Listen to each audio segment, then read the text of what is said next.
Welcome to Origin Stories. I'm RD. I'm Parrot. We're telling stories behind the digital art revolution. Each week we interview top artists and live stream with the community. Let's go. Today is tomorrow's origin story.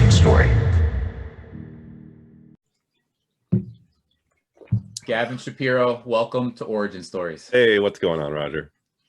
Glad to have you on such an important day as well. Oh, yes. An important day indeed. People can get to know you. People can, I'm sure everyone does already, but once they realize how much of a rock star you are, then everyone gets to go right away and rush in tonight. There we go. Yeah, we'll see. We'll see what happens. Indeed. Let's pull it back. First question, Most important question, while we're here, take it wherever you want to go. What is your origin story? The origin story. Oh man, it's funny. I watched a few of your interviews and I saw people answer this and I knew this question was coming. And I was like, what am I going to say? And then I didn't really think about it at all. Let's see how far back we can go. I would say for me, I don't know, the origin of art and stuff probably goes back to like my parents, because they were, my mom was an artist representative in New York, and my dad had like a publishing company where he published monthly or annual, I think monthly, like books that were basically portfolios of people. So then people would call him. He was also like an artist representative in a way himself. So yeah, so they were always in the art world. So I grew up around that kind of stuff. And yeah, they got me into art, just like design books around the house and things like that. So it always kind of piqued my interest.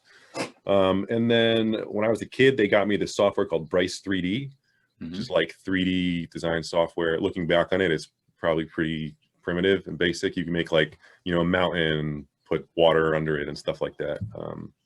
But that was probably the origin of this 3D and animation art interest, that kind of stuff.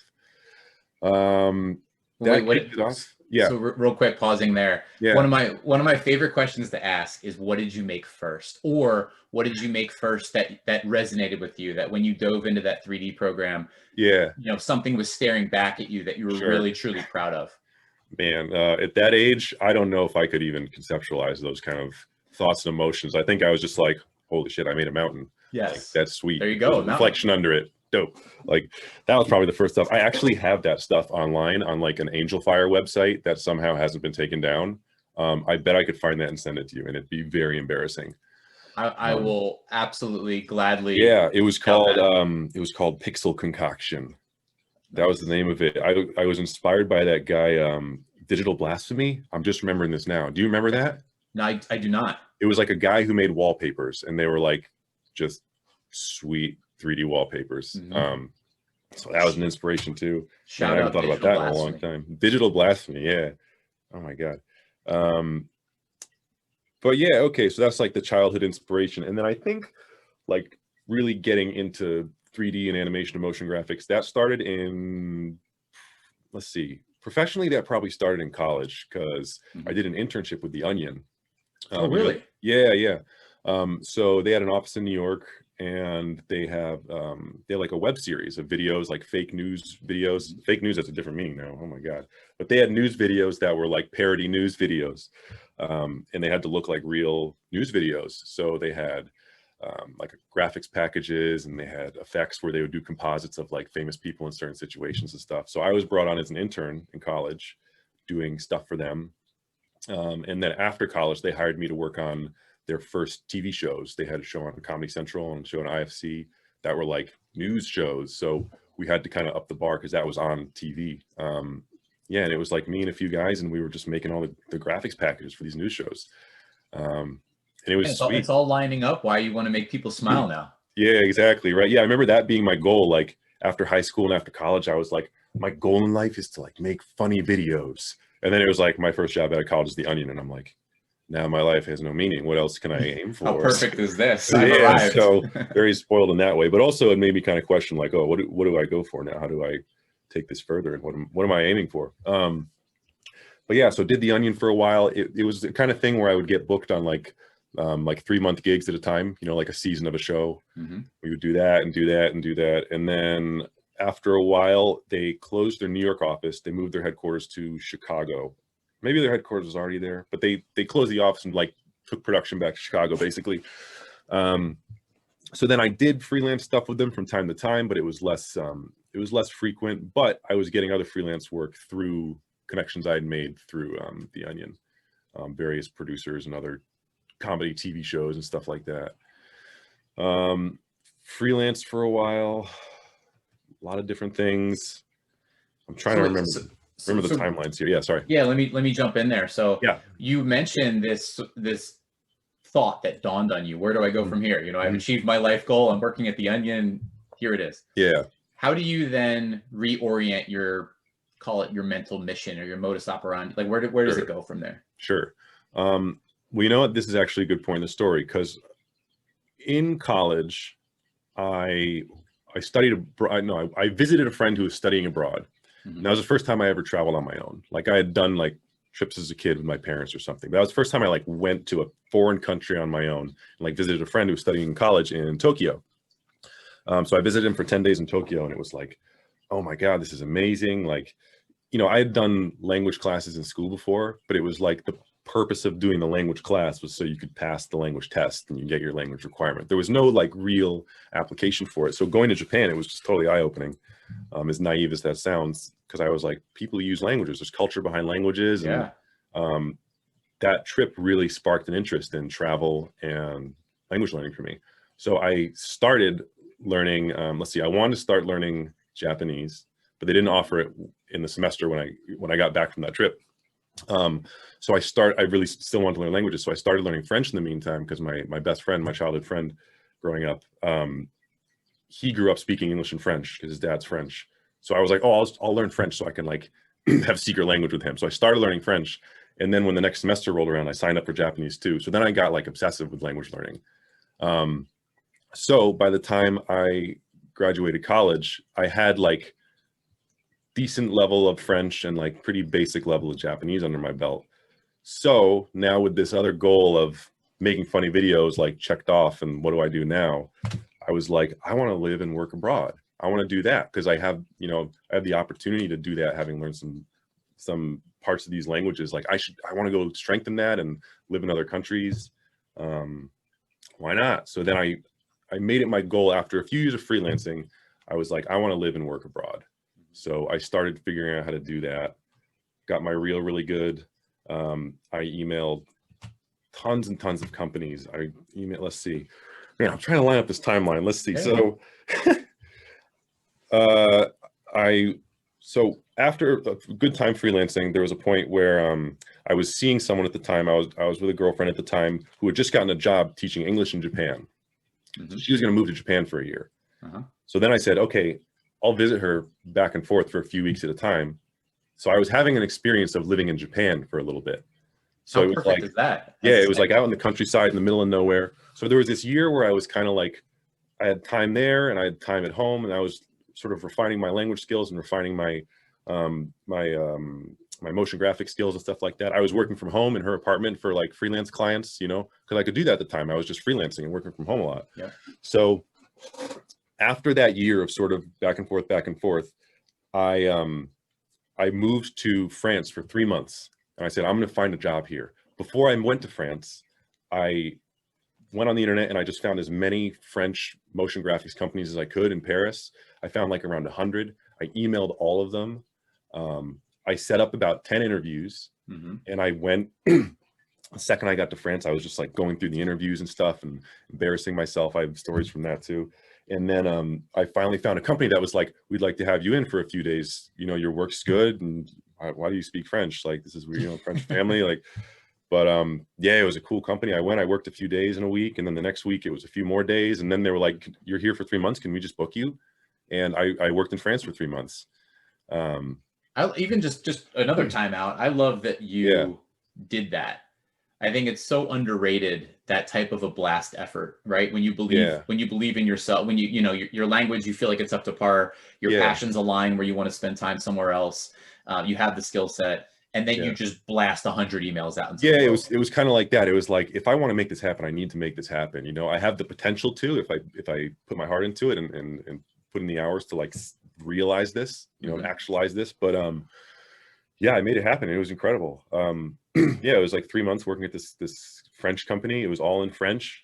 Made a fool of myself constantly, but it was like my life was in French. It was surreal. I was doing this thing that I had always wanted to do, you know. And I looked at, because let's see, it was difficult to get like a visa to actually do this, you know, because I was trying to do that for a long time, and I applied for different visas and I got rejected at the time that I'd said I was going to go. Like, they didn't process it in time and anything. Yeah, it was just a really great experience, and it was really just formative, and it was awesome. It was an intense learning experience. But yeah, I had a great time doing that. So after France, the plan was to move to Japan. So my girlfriend at the time was in the countryside. I was in France, and then we moved to the city. We moved to Osaka for 2 years. So my plan was, I had been able to find work from home this whole time. So the first year I got a Japanese language visa to learn Japanese at a language school, and that's how I got a year-long visa in Japan. Interesting. And so what I would do is I would have to go to Japanese school 3 hours a day, and then I would come home and I would do freelance on my computer for American clients. So I did that for about a year, and then I started applying for Japanese jobs. And let's see, I really wanted to move to Osaka, so I went to Osaka. And then when I started looking for jobs, I learned the hard way that all the motion graphics jobs are in Tokyo. All the TV production, motion graphics, all that stuff, that was in Tokyo. And all of the gaming companies are in Osaka. So the only jobs that had like motion graphics work, like After Effects or some kind of 3D work, were jobs for pachinko companies. And pachinko is like their version of casino games, like gambling, like slot machine games. And that's how you got into gambling. So that's how I got into gambling. It ruined me. It ruined my life and my family. No, I got into I worked at a gambling company. I worked at a company that made animations for like slot machines, essentially, in Japan. And it was a surreal experience. It was great. I had a great time. And it was the same thing where it was like working in that company, it was like all in Japanese. Like After Effects was in Japanese. Like I had to learn a lot of stuff on the fly, and I'm looking up everything. And, you know, they had a thing that was kind of like Slack, like a company message communication system. And they're asking me to do stuff. And I'm like looking up words. But like, yeah, it was another thing where I made it happen. You know, I did it, and it was really, yeah, it was life-changing. It was cool. Like, I'm just glad I got the chance to do that, you know. What was your original decision based on to try Osaka first? Because I've backpacked in Japan for 60 days. I love the culture. I spent time in Tokyo, Kyoto, and Osaka, and in between. Yeah. Why Osaka? So that first time when I went to Japan, I visited my friend. He was in Tokyo, but we went around to a bunch of different cities. I remember Osaka being really great. I remember really liking it. And then when I was back with that girlfriend at the time when I was there in the countryside, we would take, you know, weekend trips to different places. And it was just like Osaka kept coming back as like, this is a cool place. It's just like more vibrant. The people are so friendly. There's a real cultural difference in the kind of people in Osaka versus a lot of the rest of Japan. Like all the stand-up comics in Japan come from Osaka. It's like everyone's like friendly and fun and messing around. And like you can go up to anyone on the street and you can point a finger at them and go bang, and like literally they'll go, oh, they'll like pretend to get shot.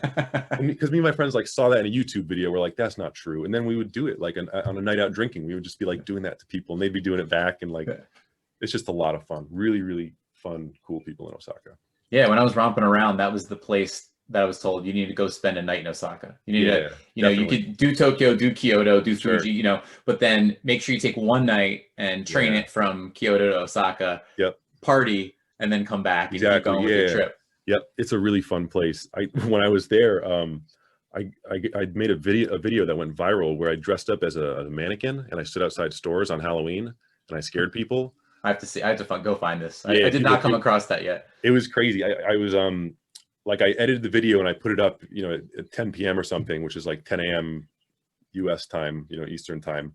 So then when I woke up in the morning, I had like all these emails from my family and friends who were like, dude, your video is #1 on the front page of Reddit. Amazing. And it was crazy. It was very surreal. But that was a lot of fun. Yeah, I had a lot of fun in Japan for sure. So then you segue out of Japan. Yes, exactly. So at a certain point, it was like, this is a cool cultural experience, but it's not like developing my career really. Like I was doing 2D graphics and it was like pachinko graphics in Japan. So I really wanted to like push myself in motion graphics and focus on my career. also the girl I was with at the time was she was gonna do a master's program or a PhD program in the US. So we were both kind of like ready to come back. So we came back, and we missed our families too. You know, we missed family and friends. Like we were there for 2 years, and that was a good chunk of time, but we were kind of ready to get back. So we got back. I took a full-time position at a place I had freelanced before called Phoenix Productions. It's like a little production company in New York, and I was there for a while, and about a year and a half maybe. And then I was like, I want to take the dive and like try to work in like these studios that I idolize, like Buck and Brand New School, like these big motion graphics places that produce like the best work, you know? So I made that my goal, and I polished my demo reel. And it was the same thing where it was like, I went out and just emailed everyone. You know, I was emailing 100 people, 100 different studios, checking in every few weeks. And like I, over time, built up like a freelance network. And, you know, I was able to do that. And I worked in some places that I'm really proud of. I mean, your list of clients, right, on your website, select clients is downright impressive. Thanks a lot, man. Yeah, it was a lot of fun doing that. I guess just to verbalize that real quick, just so everyone knows, because it is out there on. And by the way, I was very, very impressed with your web presence. You know, both. Oh, thank you. Both websites that you have set up. Sure. The one which is fun, you can select your image and your frame rate, and just watch these beautiful loops, right? And then your other, which is more like the professional side, featuring your client work, which is going down. I mean, YouTube, Coca-Cola, American Express, Google, Shopify, McDonald's, Samsung, Microsoft. And somehow I missed that the Onion is thrown in to that select client list. I missed that one. Yeah, man. No, so there've been a lot of clients over the years. But yeah, so I was doing that. I was doing you know, the motion designer freelance life for a while, for a few years, and then eventually I got a full-time offer at a place called RGA, which is an agency, and they have a bunch of offices around the world. So I'm in the New York one, and at first I was hesitant to leave freelance life because I loved the variety of work you get, and I love the variety of people you get to sit in front of and learn from. You get a new environment every week or every few weeks, and I thought that was really exciting and a great way to like learn like technique, you know, and learn new skills from people, but also just learn like, I don't know, it's just having that kind of variety and diversity is just really helpful for growth and being around that kind of excitement. And so I loved freelancing. So I was hesitant to leave it because I was afraid that I would get like less interesting work, or I would get bored or something. But I took the job because I had worked there before, and I had a great experience there, and it just seemed like it'd be a good step for growth in my career too. You know, it was a motion design director position, so I was like, this is great. I'm gonna do this. I'm gonna try this out. If I don't like it, I can go back to freelance. And then what I found is like, there is less excitement compared to freelance. But I found that I wasn't making personal work before because my soul was in my freelance career. Yeah. My soul was in like, all right, this is a hustle, and like next week I got to find a new gig. Or let's send out the 100 emails again. And, you know, we got to make this happen. So my soul was in that. So once I had more stable, you know, income and work, and I had this space, this mental space that I could now devote to like exploring personal work. So I started doing personal work, like to the level that I'm doing it now, maybe like 2 years ago, I think I just recently posted that my first bird loop was like 2 years ago, like in, you know, the end of 2018 or something like that. But yeah, so then that's how the personal work started, because I had realized like I'd been doing freelance for a decade or so, you know, since 2009, I guess. And I didn't really have like a style.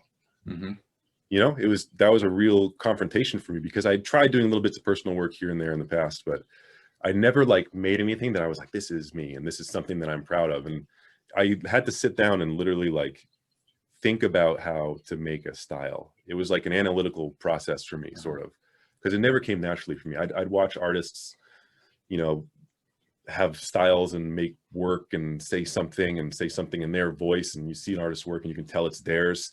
I was always so jealous of that and frustrated, because I sit down and make something. I'd be like, what do I make? Right. What is, I don't know how to make it. You know, it was like not being able to speak a language or something, you know?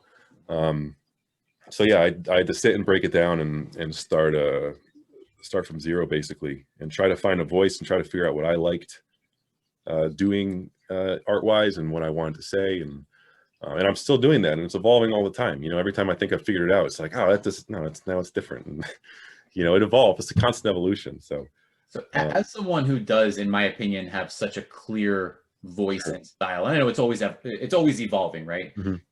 I'm sure you're always honing your craft, but from my perspective, you are one of those artists who I see something, it's immediately Gavin Shapiro's. I know immediately Gavin Shapiro has something to say. I know there's probably some messaging behind the smiles or an association with smiles.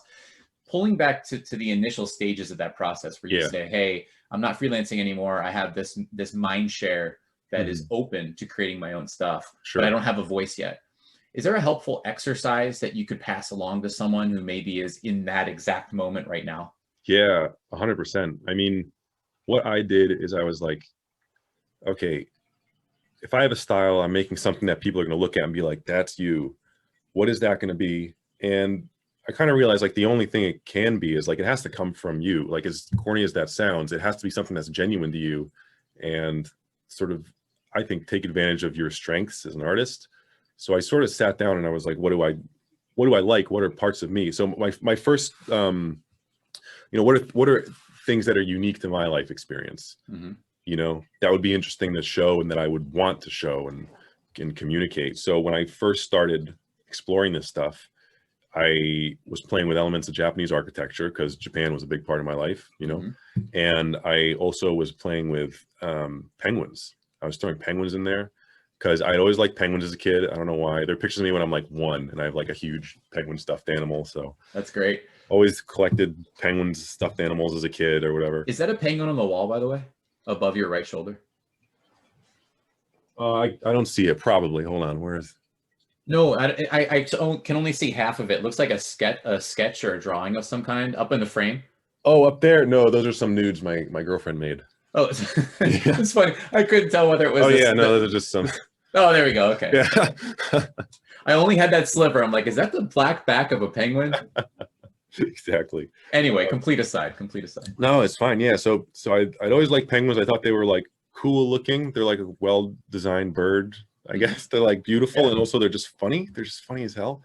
So I knew I wanted to. So I was like Japanese architecture, penguins, and also there has to be an element of humor, some kind of element of comedy, because I like funny stuff. I like lighthearted stuff. I also like ridiculous stuff. Like the personal work I had done growing up, or when I was trying to figure stuff out, it was always some kind of joke or some kind of funny thing that involved like something either like cute or like subtle combined with something like really extreme and like really over the top. Like I'd made a video where it was like a little whale and he like gets zapped by lightning and jumps out of the ground and like is huge and like crashing down buildings and like and there's Meshuggah, like metal music playing, like you know, there was always that juxtaposition of like something cute and innocuous combined with something like really extreme. So I wanted to, I think where like Dancing Birds comes from, you know, this like crazy like disco land, and there are these dancing penguins all around. So yeah, so my first work was exploring, just putting those things as a starting point. Like, this is some stuff I like, this is some stuff I think looks cool, let me combine them in a unique way. And style wise, I was like, the thing that I have the most fun doing, and I think I'm the best at in all of my skills as a generalist, is doing like kind of 3D rendering, you know, and that made the most sense to me.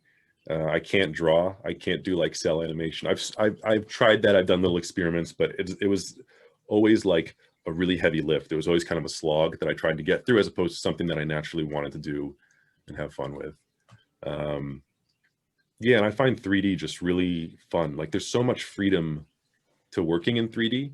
You know, like my girlfriend is a painter. She can paint like photorealistically. So I see her working, and you know, she spends 6 months on this huge painting. Yeah. And like, she's painting everything in, and it looks like a photo. And then in my head, I'm like, fuck, but like, what if you get to the end and you want to like change the lighting? You know, it's like, you not can't. as easy. Yeah. So I can't conceptualize in my head as well as I think some trained artists can. So for me, like, the computer is part of the process. So being able to decide like in real time where a light is going to be, and then be like, okay, that looks good, and render it out and try it. And it doesn't work. Let's change the color and move it. Like, the fact that you can iterate so quickly is really helpful. in my creative process, at least. So to sum all that up, when I was looking for my style, it was like, what are my strengths? What do I like? What are things that are part of me and my history and my story? And how can I use my strengths to communicate that? And just do it honestly. So I think if you do that, like no one else can do that. You know, that's in art, there are a lot of trends and there are a lot of styles that come out, and it's fun to like do tutorials and imitate stuff. And that's all great. That's part of the learning process. And then I think at a certain point, when you get to a place where you want to have your own style, it's like, of all the things I've done, what do I like the most and what am I the best at? And how can I combine those to make something that's really, really unique to me? And I think the people who I've done that, or who I've seen do that, are the people like with their own styles. You know what I mean? It's like they're doing something that like only they can do, and that's how you know it's them. Exactly. I love that tipping point in a career. I think you put it so beautifully, where that not a copycat has a negative connotation, but that process of looking at something and saying, hey, can I make exactly that? Like, no unique elements, no personal flair, just can I make that? I think that's so necessary. And then you make something that's even more advanced and more advanced. You got to do it.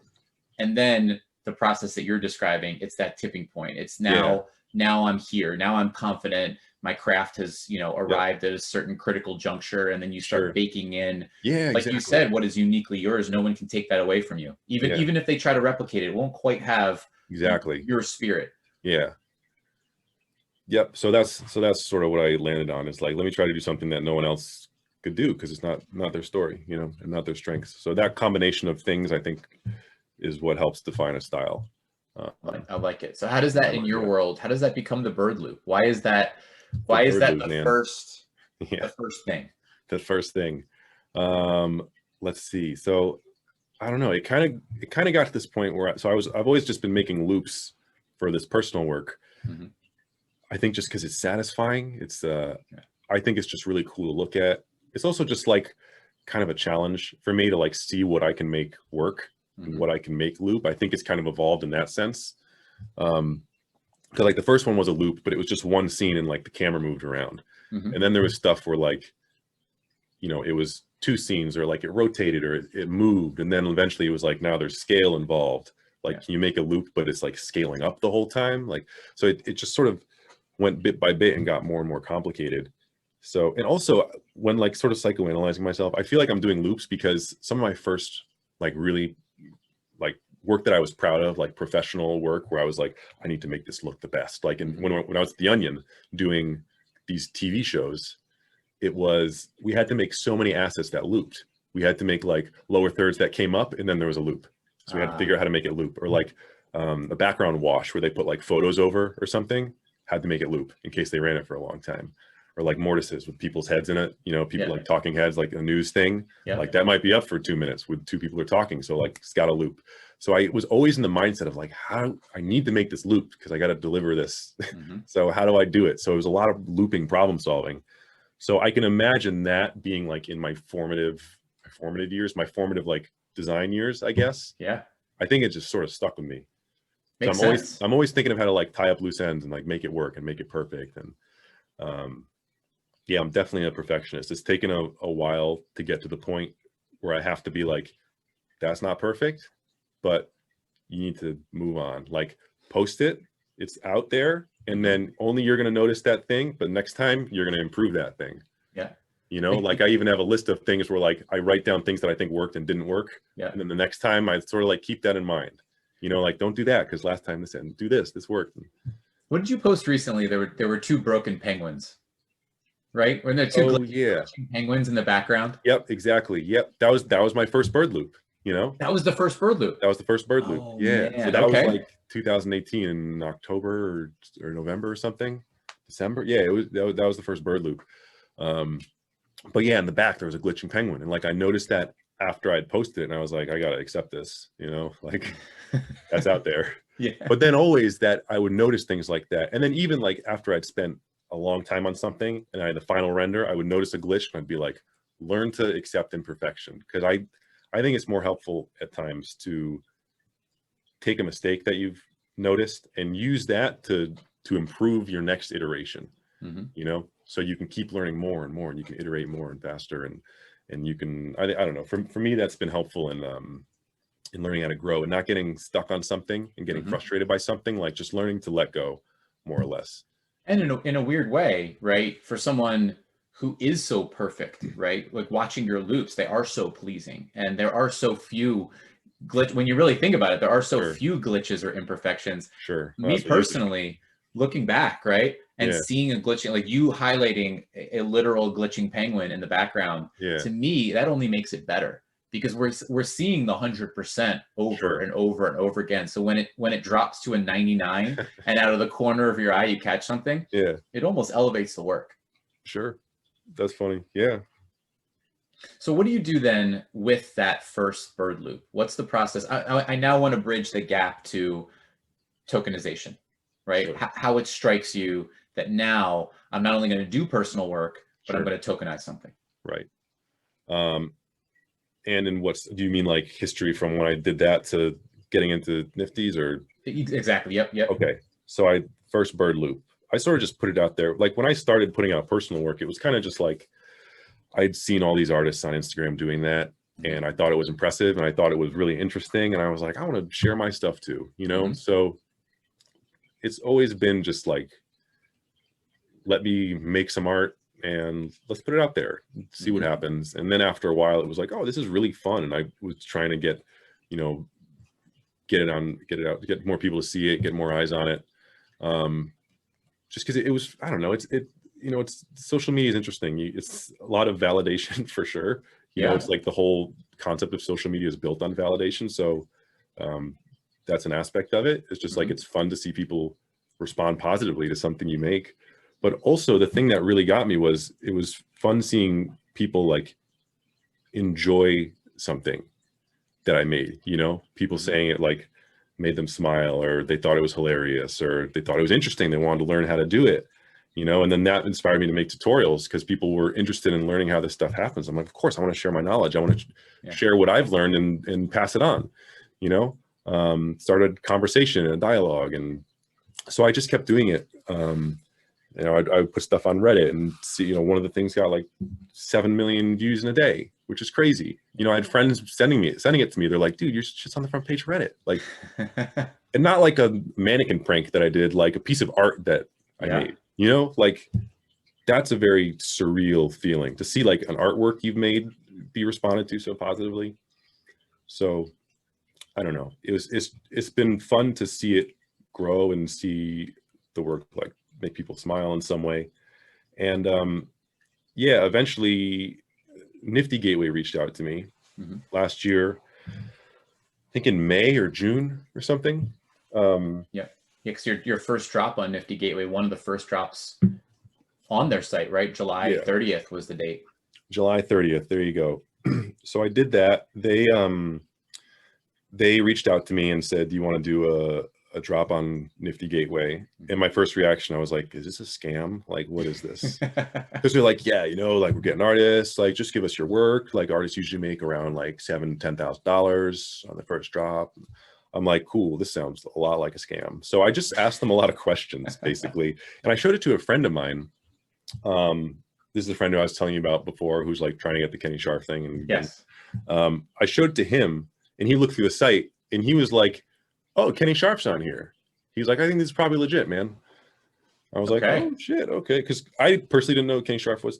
He did. He's a big art guy. My girlfriend knew. She was like, yeah, Kenny Scharf. So, I just did more research on it. I looked through the contract, and it was like, this seems cool and seems interesting. And I did a drop on there.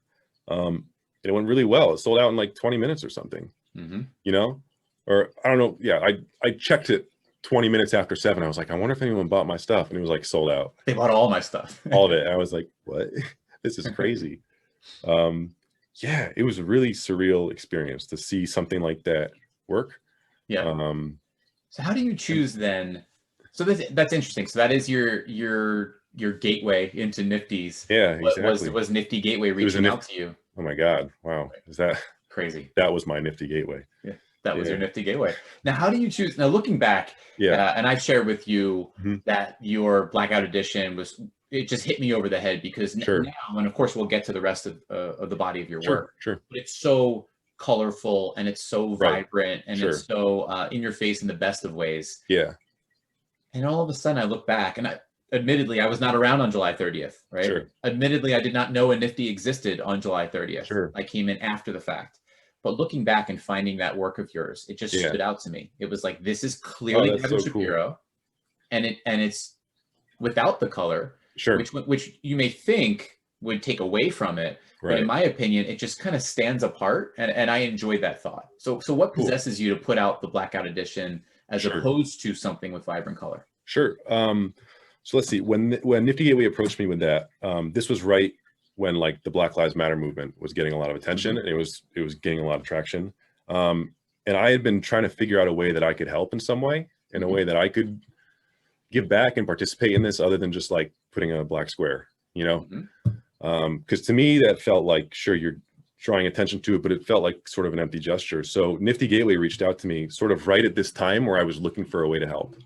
So I said, okay, can I do this as a fundraiser? So I donated all the proceeds from that to Black Lives Matter and Black Art Futures Fund and Color of Change. I wanted to use it as a way to give back and like actually take some kind of action to help. So I made a blackout edition, you know, just to draw attention to those causes. And give back in some way. So that was why I took all the color out for that. It was yeah, it was that gesture. I had no idea. That's an incredible gesture. And in my opinion, just adds to the story of those pieces. Thanks a lot. Yeah. How about the artwork choices within that? So we have Lit Friday Night, which is some penguins, right, dancing around. We have My Brain When I'm Trying to Fall Asleep. Sure. And then we have Sokotoa, which makes me laugh, like just the name, right? Like an ode to trigonometry. And, exactly. Right, cracks me up. So talk through those three art choices. Obviously, we talked about the blackout style, but what's behind those three works? Sure. So let's see. I chose those three because up until then, it seemed like those were the most well received. You know, it seemed like those were the ones that people liked the most and people remembered the most about me. So I thought it fitting to do those three. So let's see. The Lit Friday Night one was one of the first ones I did because it's penguins and Japan stuff. And that was, I am really proud of that piece. Even the first one with the color in it, that was just something where I made it and I was like, this like looks cool. This looks designed. Like this feels like a style that I'm putting together, you know? So that was a pretty significant piece for me as well. So that was a great one.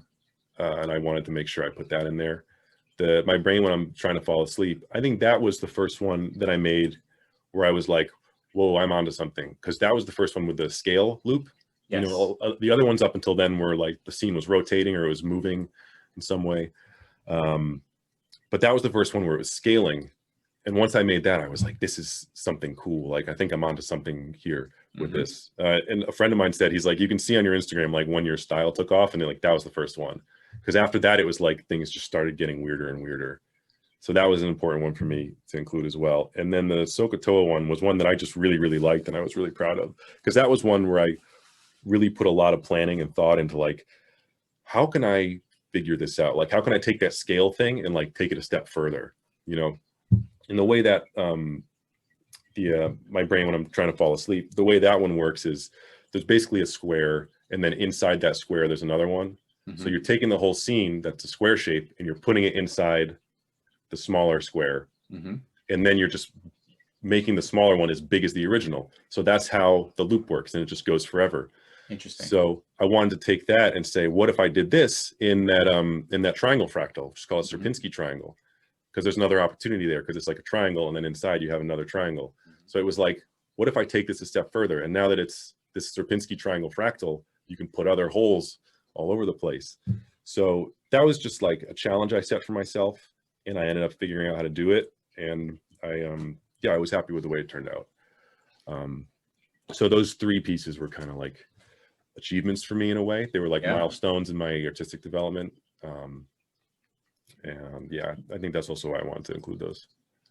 I like that each has such a clear representation of you know, a time in your journey, right? Yeah, exactly. That's a good way to put it. When either you realized something or it was perceived in a certain way. Like, I like that your friend said, hey, this was the moment that I really felt like that style shift or that moment in Gavin Shapiro's progression. Now, taking those 3 milestones and then pairing them, especially in the early days of Nifty Gateway, but pairing them with edition numbers and price tags, how does that part go? That's still something that I kind of struggle with, like how do you put value on your own work? Yeah, for that one, I just asked them to recommend what they think stuff would be worth, because I'd never bought anything on the site or sold anything on the site. I didn't know what to expect. It's not like I was a famous crypto artist or something, like I was looking at a lot of the people who are on Nifty Gateway, and it's like people like Hackatao who have like a really long history and following, and so I didn't know what my stuff was worth. So they just recommended prices for me for that one. And then I don't know, the ones after that, it was kind of using that pricing as a base, and then sort of taking it to another step where I was sort of modifying the numbers to make them part of my work as well. Because like in the second drop, I wanted to make a release that was really specifically for crypto art and collecting and Nifty Gateway, and the whole thing was sort of built around that. So a lot of thought and planning went into it.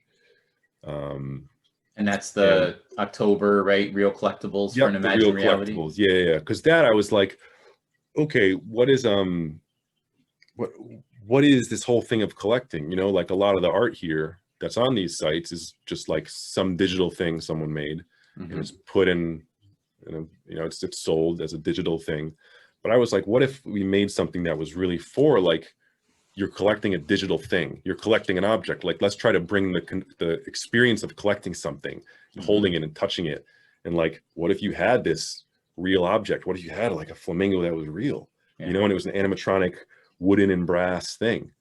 So I wanted to bring that into the next collection, where it was this like the visceral experience of real physical artwork that's in front of you, combined with this like digital collection aspect.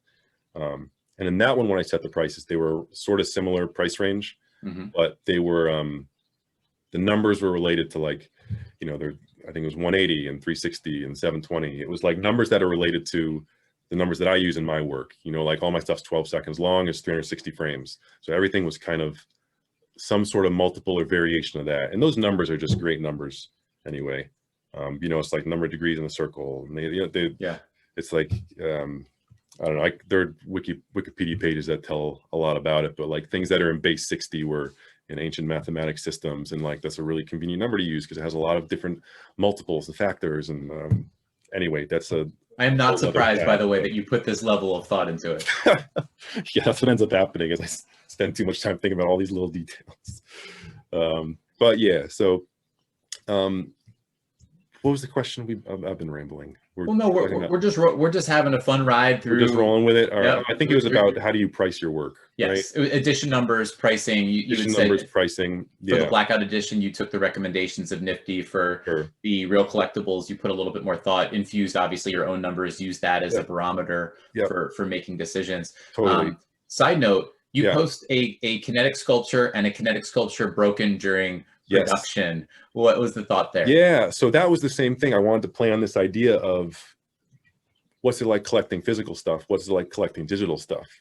So in the digital world, the things that there's a single edition of it, that's worth more because it's more scarce. But then if in a physical situation, if you had 10 objects that you were making and one of them broke, now that's the shitty one. So I sold it for half price. But in the digital world, it doesn't make sense because now it's more valuable. So I wanted to sort of challenge the viewer's idea of what value is in this space. And like, just, it's not like it's a huge grand thought or realization, but just a little playful thing like, oh yeah, this one's shitty, it's half off, and then just sort of see how people react, because that one, everyone wanted that one. Leading up to it, everyone was like, who's going to get that flamingo? Like, it's a single edition. It's the cheapest one, know? And that goes back to your level of perfection. And then you notice the glitching penguin. Yeah, exactly. And it arguably makes that work even more delightful. Sure. There you go. Right? You go to the broken flamingo. Yeah. Of course I want that one. There you go. And that's the thing. I like not taking myself too seriously, like I think a lot of this stuff should just be fun. And for me, it's serious, but it's not like so serious that like you can't laugh at something. So I like getting into that part where you can laugh at it, you know? Yeah, its head's just like smashing the ground. It's like it's having a terrible time. But so that's my style of humor, is like trying to make you see something a little differently and reconsider it and just be like, oh yeah, we can just laugh at that. Yep. You know, that is silly that it's different between digital and physical, and just yeah, I don't know. I want to be funny but also thought-provoking in some way if I can. Yeah. You know. So yeah, so that was that collection. The next one, it was still kind of experimental in the sense that I wanted to play with that idea of like physical art, digital art, physical collectibles. You know, what makes something look like it's a completed collection, you know? So I wanted to make something in a whole exhibit, like a museum exhibit. You know, the difference between I think the way I evolved the work from the previous collection was I wanted to make a whole collection that was all tied together to say one cohesive thing. You know, I wanted to all be part of the same thing.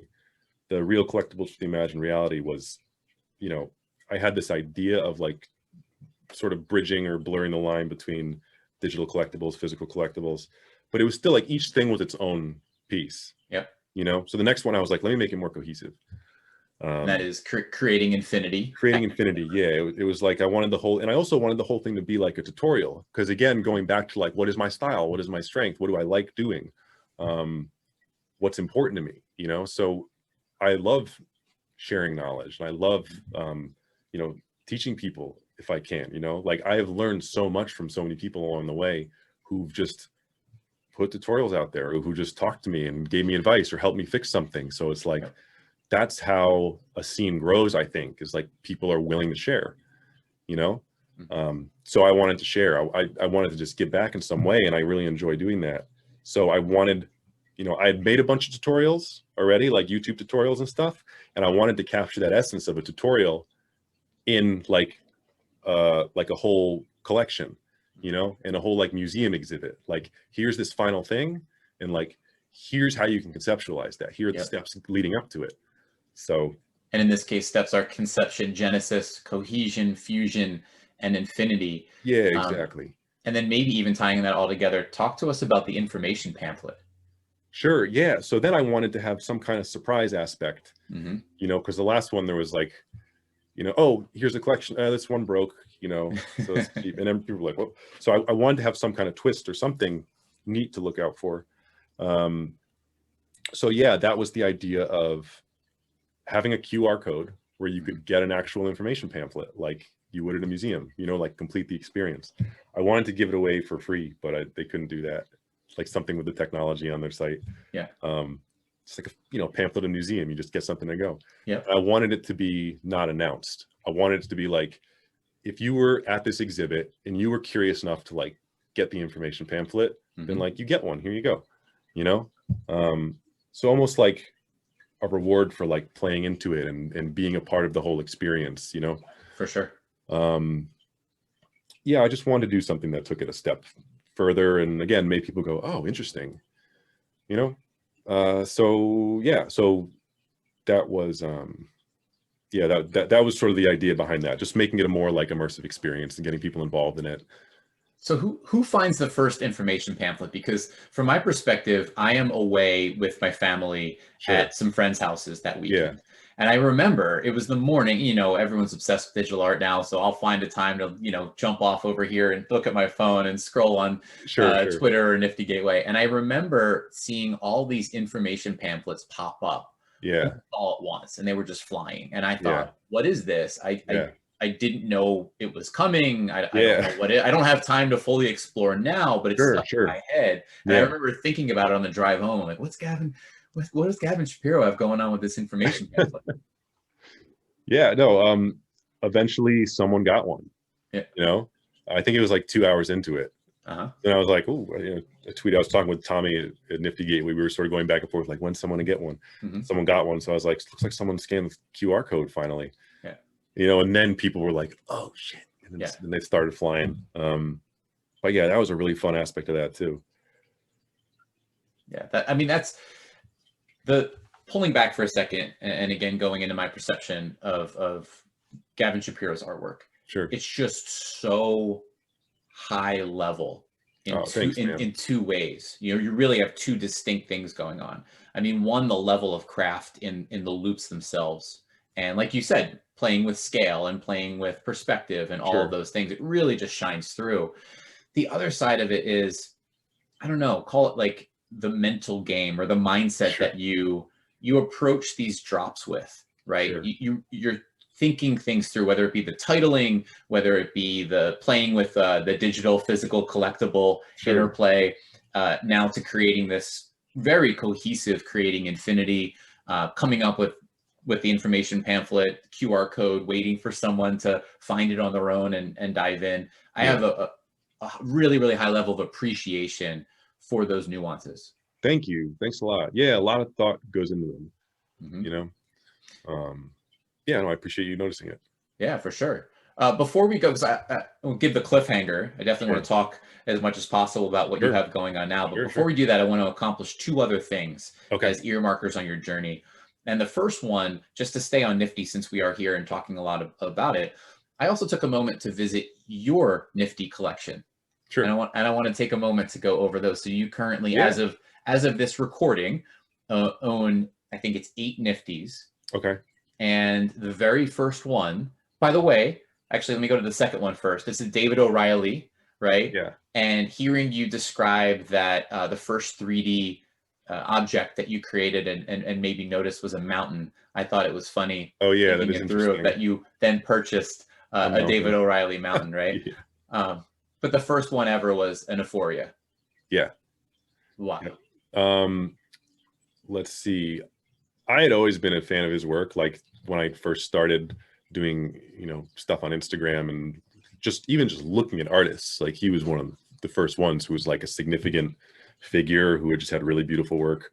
And yeah, I definitely wanted to have a piece of his. Also, when I started making more personal work, eventually I like reached out to say like, I love your work. Like, can we collaborate or something? You know, like I think I commented on one of his pieces and I was like, I would love to make this into a perfect loop, and he liked it or something. And then we just started talking, and then we ended up making a collaboration, which is one of like my favorite things I've ever made. It's a really, really beautiful loop. We just sort of went back and forth a few times. Like I made sort of a base, like bunch of empty rooms that sort of like, you know, rotated and animated. And I got that base to loop seamlessly. And then I sent him something, and then he sent me something. And, you know, we just kept going back and forth and refining it. And we made something I'm really, really proud of. So I had to get one of his. You also own a legendary Beeple Nifty, Into the Ether. Yeah. And you're now, I mean, your retirement is set, you know. Yeah, that's right. It's all over. At last. Thank God I got that Beeple. No, yeah. Well, when he had his collection, so when he did the first one, I tried to get one of the $1 pieces. I couldn't. No one could, except for 100 lucky people. Or 100 bots. No, actually, bots didn't rule the world then. That was pre-bot era. I think everyone was just like, I need that. I remember trying to get that. My heart was racing so fast. I had never been that excited and that stressed about buying anything in my entire life. Yeah. Hands down. I was with a friend of mine. He was on Discord. He was also trying to get one. Yeah. And like, oh my God. That is like an unforgettable night. That's like a night in Nifty history when everyone was like, oh my God, Beeple's doing one. So yeah, so Beeple was, you know, he was a huge inspiration for me when I was doing digital art and, you know, just learning how to, you know, be a motion designer and work in 3D and stuff. Like even way back in the beginning in 2009 when I was just starting, like before I'd used Cinema 4D, it's like I'm seeing Mike's stuff and looking at it. And then when I was diving into C4D, I'm like downloading his project files and learning how to set up layers. And, you know, him giving that stuff was such a milestone for like my development and other people's development, other digital artists' development too, I think, because he showed how he did it. And like, I learned from that. People learn from that. That's another inspiration for why I want to share knowledge and share stuff I learned. Because like, again, that's how a community is going to grow, is because people share that stuff. So when he was doing that piece with the open editions, I was like, I got to get one. Yeah. And at the time I was like, I can't believe I'm doing this. I'm spending $1,000 on a piece of art. I've never spent $1,000 on a piece of art. Are you kidding me? Like, that was huge. And now looking back, I'm like, I wish I bought 10 of them. Yeah, right. Jesus. Exactly. Like, fully, I that we all share. Yeah. but no, like that's a cool piece, and I'm gonna hold on to that. Like I'm not trying to flip that. You know, when it comes, I'm gonna take it out of the box. That's gonna go on my desk. Like that's a piece of art history, and I want to. I'm glad I got a piece of it. You know. Yeah. But yeah, so what I've realized, because there have been a few Nifties that I bought with the intention of flipping, and then I realized like it didn't make me feel good. It made me feel bad to like just buy a piece of art as like investment, I guess, like you buy a stock or something. And there's nothing wrong with doing that. Like a lot of people do that, and that's cool. But for me, and what gets me going and what I think is cool, like I found it to be more stressful to think of it as a thing that I wanted to make money on, because then I was thinking about it and watching the price go up and down and being like, when can I sell this? Should I lower the price? And all that stuff just made me not feel, it wasn't a good association for me to attach to like the art that I like. So now I don't buy it. As a layer of complexity. Yeah, exactly. It was just like another layer of stress and complexity that sort of tainted the art for me. Yeah. So now I only buy stuff that I'm like, I like that artist, I like that piece, you know, and I just want it to have it. I just want to collect it and support that artist and hold on to something cool. Let's go to one that you didn't buy. Let's go to one that you were gifted. I was gifted one. That was a legendary night, and it was that was a legendary night. You know, my God. So Filip Hodas is one of my favorite people. Yeah, and Filip Hodas. I feel so bad. And I see the two of you have this incredible moment in crypto art, digital art history. Yeah. Where you arrive, you crack the pack code. Yeah. And submit it almost at the exact same time. Yeah. And originally, Filip was announced as the gift winner, which of course everyone in the world wanted, right? Right. And then it became clear, no, it was actually what was it, by a fraction of a second or a couple seconds or something? It was seconds. It was less than a minute. The time stamp for the same minute. Yeah. Yeah, no. So that whole thing was a crazy experience, because like, I don't know. I really liked that release by Pack. I thought that was a really brilliant idea, really well done. Just smart design, you know. He was like, I want to design something that only a creator could get. So you put these things, these obstacles to getting it that only a creator would know how to, you know, overcome. And that was really smart. So I don't know, when he posted the video, and I saw the dots and everything, it wasn't clear. And then the last 3 squares, I was like, this is a QR code. Yes. And like I tried to download the video, I couldn't. I had to like screen capture my computer and then import all the frames in, put them layer by layer. And yeah, at the end when I scan the code and it's like, I am creative, I always find a way. Yes. I was like almost crying. I was like, this is like my journey. My life has culminated in this point to like solve this riddle. And then I posted it, and then I saw later Filip posted it, and Pack was like, he won. And I was pretty crushed, but I was there with my girlfriend at the time, and we were both kind of like, fuck, you can't like make us think about that though. Like it's just the thing that happened.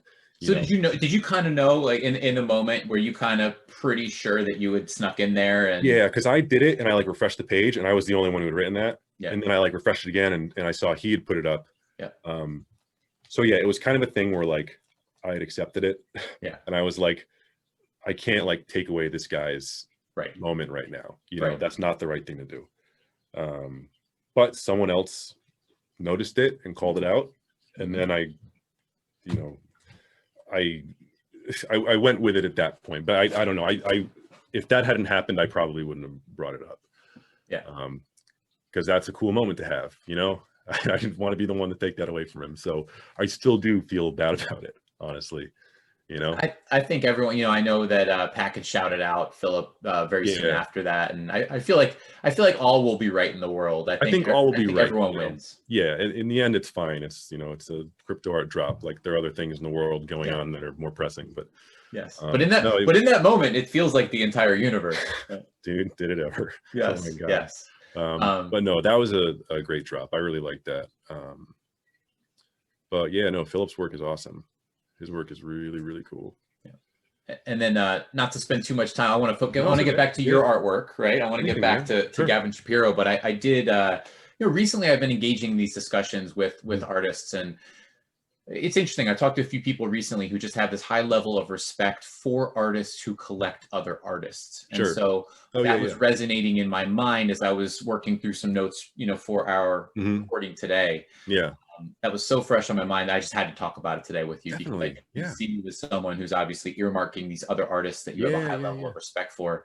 Totally. Throwing in then Arben and Billelis and Peter, Roger, all on this list. Yeah. No, they're all artists who I've been just noticing for years, you know, and looking up to. So to see that they're here on this site and I can collect their work and support them, and also I get to have a piece of their work, like everyone wins. Yes. I think it's really cool. And also it's like a lot of the times I'm reinvesting money that I've earned through Nifty Gateway into these artists. So it's just like this self-sustaining thing that keeps growing, you know?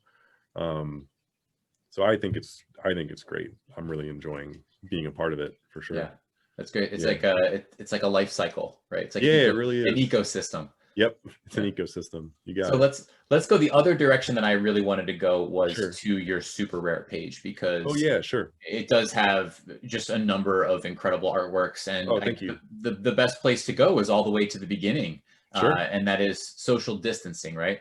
That's your SuperRare Genesis piece. That's right. I guess the question to ask is, Nifty reaches out. Yeah. You decide to do the July drop. How do you find SuperRare? How do you decide that SuperRare will be the next place that I showcase my artwork? Sure. So I did the Nifty drop, the blackout edition thing. Yes. And Carlos Marcial reaches out to me. Yeah, Carlos. Shout out Carlos. He's like, dude, I really appreciate you doing that and doing like a fundraiser. He's like, I'm half black, and like, this is just a really awesome gesture you're doing. Like, welcome to the crypto art community. And he told me about SuperRare. I'd never heard of it, you know, but through him, I sort of started learning about all of these different these different marketplaces that are there, and that this is a whole community. It's not just like Nifty Gateway is doing this thing. It's like, this is a world, this is a universe.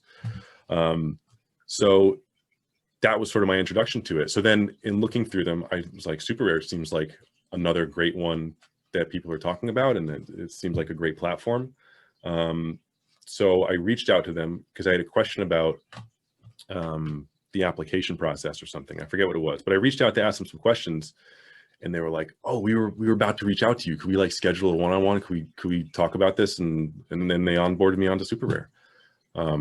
So that was easy. It was very it was very easy. It was lucky, you know. It was a right place at the right time kind of thing. For whatever reason, they had seen my work, and you know, they were willing to have me on board. So SuperRare, I joined SuperRare, and then in doing research, I sort of, at that time, I sort of inferred that it's not great to branch out to too many platforms. You don't want to spread yourself too thin. So I kind of said at that point, like, I'll stick to these two and see how it goes for a while. And yeah, so then I made that piece for SuperRare. I made it social distancing, you know. And then from there, so you've done a number of other things, right? I think it's nine creations at this, this present moment. So, you know, bridging the gap, there's social distancing at the beginning, and then fast forwarding to today, the most recent was Flamingo Playground, which went absolutely bonkers. I didn't expect that at all. That was WestCoastBill found you. Yeah, WestCoastBill found me. Yeah, that was extremely humbling to, I don't know, again, this whole thing is just a journey. Like, I never went into this expecting to do well or expecting to sell things. I don't really like selling myself. I don't like making posts that are like, hey, I still got this piece available, like, if anyone's interested. Like, you know, I also don't even like tweeting when like there's a bid out. You know, I want to thank someone for a bid. I'd rather just reach out to them directly. You can't always do that. You can't always find them. But like, I feel sort of uncomfortable like promoting myself and trying to convince people to buy something that I made for me, you know, because all this stuff, like, I make it because I like making it and I put it out there.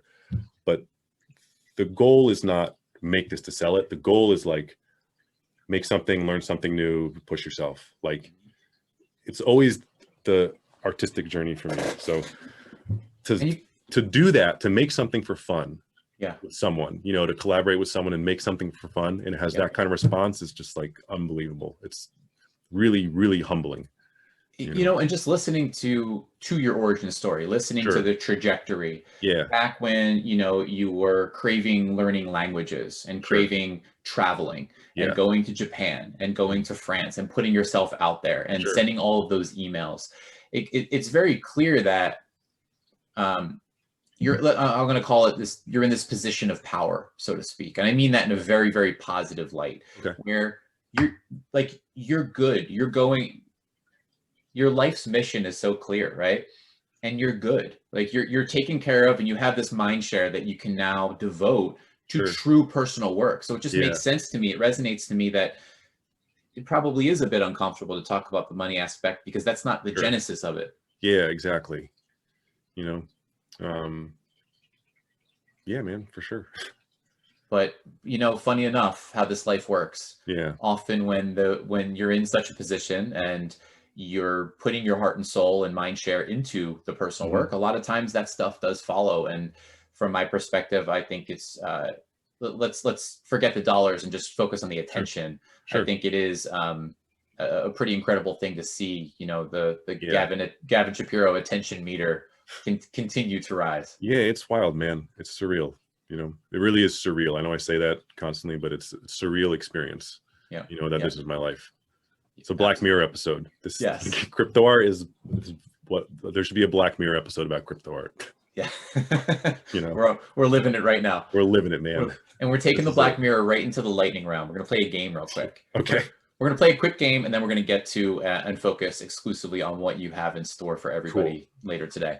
Sounds good. Lightning round, it's a blitz. We can just go boom, boom, boom. First thing that comes to mind, I'm going to throw some terms at you, some stuff we've already talked about, some stuff we haven't. All right. Have some fun with it. I'll have some fun. All right, here we go. Lightning round, number 1, flamingos. Flamingos. They're dancing. Number 2, this is good. Number 2, penguins. Penguins is my first love. It's penguins. Yeah. Number 3, favorite piece of art that is not your own and something that you don't currently own on Nifty Gateway. Wow. Good question. You know, recently the thing that came to mind was this piece by what's his name? Adam Martinakis. He makes a lot of art with figures. He has this one called Don't Let Me Down, and it's like these two figures, these two people, their faces are, it's like, you know, 3D figures. Their faces are cut, and they're looking at each other like this, and they're holding a ball. And it's just like such a metaphor for, it's such an incredible metaphor for like a relationship. It's like it takes two people and you both have to be there. And if one of you doesn't focus, like it just falls and dies, it drops. And I thought that was just such a beautiful image. And that really stuck with me recently. So I'll send you that later. Please do. And I'll put it in the, of course, I'll shout it out in the Twitter show notes. Cool. Number 4, Nifty Gateway. Nifty Gateway. It's incredible. It's a platform that's changing people's lives. Number 5, SuperRare. Oh, that too. I mean, they're both changing people's lives. You know, they're giving artists careers. It's wild. Number 6, concept that you have not tackled yet that you eventually want to explore. Let's see. My cat has entered the room.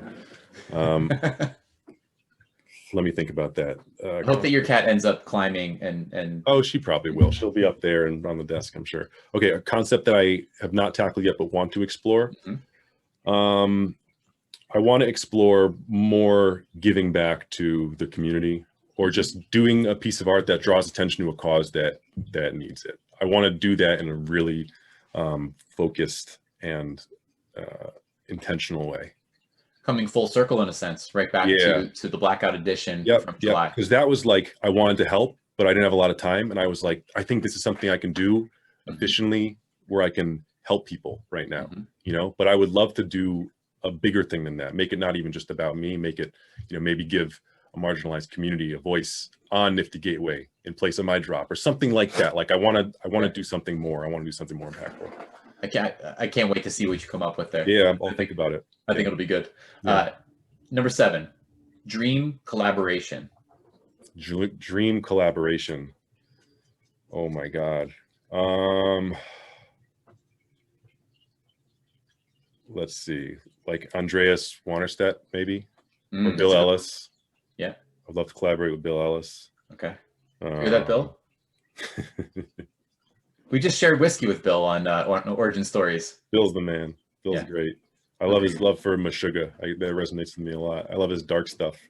Yes. Oh, that's what you need to send me too. Yeah. Is that if you have it, that the Meshuggah mashup. Oh yeah. Right. With now that I'm thinking about it, it was Gojira, but similar vein of heavy metal. Yes, I'm into it. Yeah. Number 8. What artist is being slept on right now, attention-wise, that you want to throw a little shine to? Oh man, I should have come prepared for this, because that's a great question. Oh, there's so many. Just first thing that comes to mind. We can always double back with a little shout out post afterwards. Maybe like SamJ Studios. SamJ. Okay. They're doing really unique stuff. That's like a very unique voice that I think deserves some recognition. There you go. Really cool work. Yeah. Number 9. If you could instantly acquire any other artist's skill set to, like the Matrix, just pop a chip in your brain, no effort required, it is just yours to infuse with what you do so well. Wow. Who is it and why? Another artist's skill set. Wow. Oh,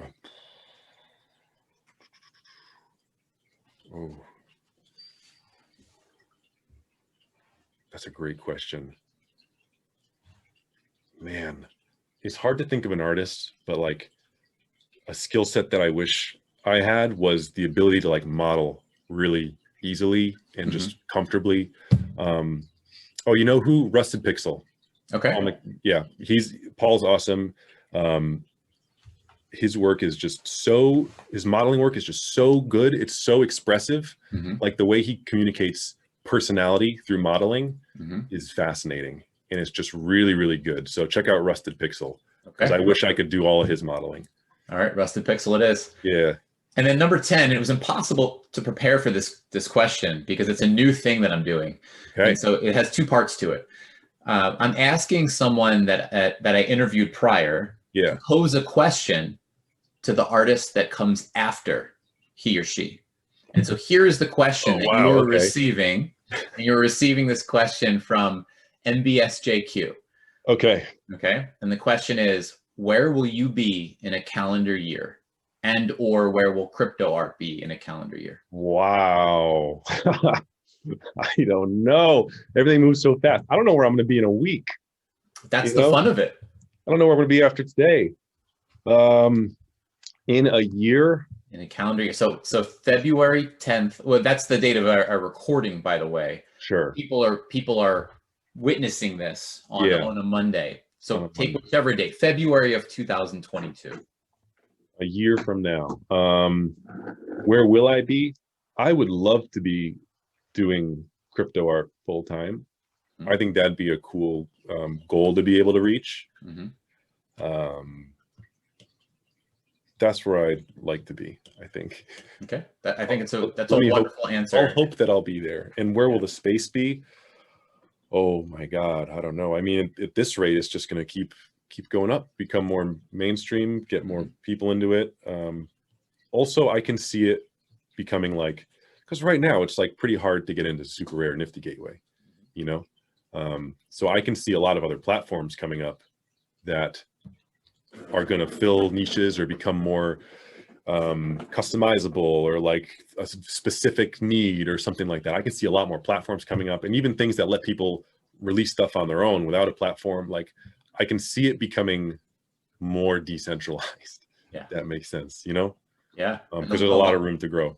A lot of platforms seem to be popping up at the same moment. You know, definitely. You have Foundation popping up. You have Zora building what they're building over there. You have other platforms like Bitsky just grabbed a whole bunch of artists to launch something. And so I imagine there will be this incredible bit creation, and then ultimately, unfortunately, you know, there's probably a little bit of a weeding out process at some point down the road. It'll be both. Yeah, it'll be a big period of change. A friend of mine is making a platform, or he's made a platform. And he made this platform a few years ago, and his company's been using it.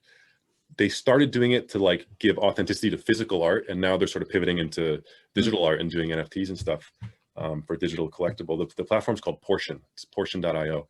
And I know they're like revamping it, and they're getting ready to do like a big release. They're redoing the UI and everything. But that's exciting to me, because it's like another friend who's like in crypto and he's doing stuff. So Yeah, that's worth keeping an eye on. All right, shout out portion.io. Yeah. So Gavin, you did great. Passed the lightning round with flying colors. Just Thank need you. one last thing, and that is, what question would you like to ask the next artist that is on Origin Stories? Let's see. How about, what can you do to make this community better for others? Love it. I'll make that my question. Okay. And I feel like that's so fitting because you did pass along, kind of already baked in there, your answers to that question. Sure. You know, pursuing a drop concept, kind of coming full circle from the Blackout edition. We talked about the ecosystem of collecting others' Nifties. So seems to be a very fitting one. Great. And now we've arrived. We've arrived today. When people are consuming this, it is your drop date. We have a lot to look forward to tonight. What can you tell us about what's in store? Let's see. I wanted to make something where I was giving back in some way. And that's why this is called Something for Everyone. So the main idea of it is that, you know, I'm releasing these animations, but also here's the project file, like dive in, see how it works. You know, it's like, this is what Beeple did for all of us. This is what Beeple did for me when I was learning 3D. It's like, you know, I've only gotten to where I am because of the generosity of others. So here's my chance, I think, to give something that people can look at, be inspired by, and be like, oh, I can make that too, you know? But yeah, so the project file is yours. Do whatever you want with it. And yeah, I don't know. That's the core of it, is to just sort of start a conversation and get people interested in something that they can be a part of. You know, I've done tutorials in the past, and it's unbelievable seeing people like make stuff with my tutorials, you know, and I always repost it, because it's like looking at, you know, I don't have kids, but this is like kids for me, kind of. It's it's like, this is something that I made, but someone else like did that. I don't know. It's hard to articulate, but it's awesome to see. It's really interesting to see. So I just want to take it a step further and just say, here, like, you can have the work, do what you want with it.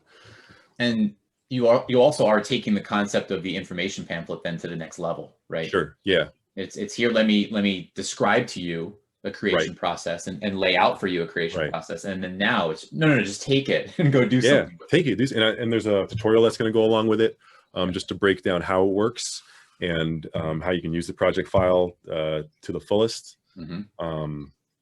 So yeah, I'm really excited to see how people interpret that, what they do with it, what they make with it. Because one of the coolest things about the tutorials that I've done, or what's most so satisfying and gratifying and rewarding, is seeing people do stuff with it that I couldn't do. Right. You know, people taking it a step further and making stuff that I never would have thought of. Adding their own uniqueness to it. Adding their own uniqueness and doing stuff that is like much better than what I ever could have done. You know? So I don't know. For me, that's just exciting to see. It's exciting to see people do it better than me, you know? But then in a weird way, I mean, they're doing their thing better than you, right? Sure, but in a weird way, it all ties back to the origin that you created. Sure. For that, a bit of a trampoline. Sure. Yeah. But that's what it's all about. You know, it's like everyone, I think for this community to really grow and advance and evolve, it's like, there's got to be more cross-pollination, you know, and more exchange of ideas and people being willing to share a piece of themselves like that. So I'm excited to do something that's going towards that, you know. So, something that you also said, and this is more of a mechanic associated with this drop, but you had also shared on Twitter recently, when I was having a bit of a moment, that you were doing something to maybe discourage bots or not enable bots to get involved in this drop. Exactly. So that was also an important thing for me, because that's very frustrating, I find, when you really want a piece and you love the artist and you try to get it, you're there at 7, and then 1 second later it's all sold out. And it's not just like it's all sold out, now you can't get it. It's kind of like the whole thing that happened with all the NVIDIA graphics cards, where it's like, it's all sold out. Oh, and you can get it, but it's twice the price now. You know, it's just like immediately flipped. Yeah. To me, that feels like kind of deceitful. You know, not on Nifty Gateways to have, just like the people who are buying stuff to flip it to people who really want it. Yeah. You know, it's kind of taking advantage of the situation. So I just wanted to make something that made it so that wasn't possible. So it's all silent auctions. Now, so today is February 10th. We're recording this. I haven't announced this yet. There's going to be an open edition. So now it's February 15th. There's an open edition. You see that. The open edition is because this is something for everyone, you know. It's not something for 13 collectors. Yes. It's like, it would be kind of unfair for me to present something for everyone and then make it very, very hard to get. You know, that kind of goes against what I'm trying to do. So there's also the open edition, which is also something that, you know, bots can't get. You know, or having a bot is not going to give you any kind of advantage. So I basically wanted the whole collection to be just, if you have a bot and you're going to take advantage of this situation to benefit yourself over someone who really wants the piece, like, you're not going to have any advantage in this collection. You know, I wanted to do something for the people who really wanted the art. And it so truly is something for everyone. I love it. It's a meaning at multiple levels. Yeah, exactly. Yeah. You know, I don't know. Did I say we're recording this on a Friday, by the way? Yes, it is. It is February 10th. It is. Yeah, it's February 10th. Yes, February 10th. Yeah. So that's great. So an open edition as well as silent auctions. I love those mechanics. They're becoming, probably two of my favorite ways to present artwork these days. Yeah, I think they're really cool. I've seen them more and more. You know, it seems like pretty much everyone has an open edition, and it seems like silent auctions are becoming more and more common. I think as people move away from the whole like bot thing, you know, because it's that can be frustrating. Yes, so you are preventing all of us from having the Beeple moment that you had yourself, right? With the, I think that's what it is. Yeah, if you go back down to it, I hated that so much. I'm just projecting. I just don't want you to experience the thing that I hated. You see that much like early in your career, right? You worked at The Onion, and you had these proud moments of creating these seamless, beautiful loops. And now you are a bit of a loop master. And then here you have the horrible Beeple night moment, and you're preventing us all from suffering the same fate. That's right. Yeah. And that is the ecosystem that just keeps man. churning forward around and around. Exactly. Yeah. And man, I love that you are a very, very positive part of that ecosystem. I'll just double down here as we wrap up, but that level of thought, that level of craft, that level of respect, and even considering mechanics that benefit others, that don't take away from others. Sure. Yeah, exactly. Speaks to the person and the artist that you are. Great. Thanks. I appreciate you saying that, man. Of course. So, hey, Gavin Shapiro, it's game time, so to speak. Today is the day. Thank you for spending the time with us ahead of that. And absolutely. Yeah, it's been a pleasure. I like having the context going into, something I'm sure that you sunk a lot of yourself into. I like having the context and the story behind it. I think it's a powerful thing. So very happy to play a small role in presenting that today. Yeah, thank you. Thanks so much for having me. I really appreciate it, man. Of course, man. We'll talk soon. All right. See you later.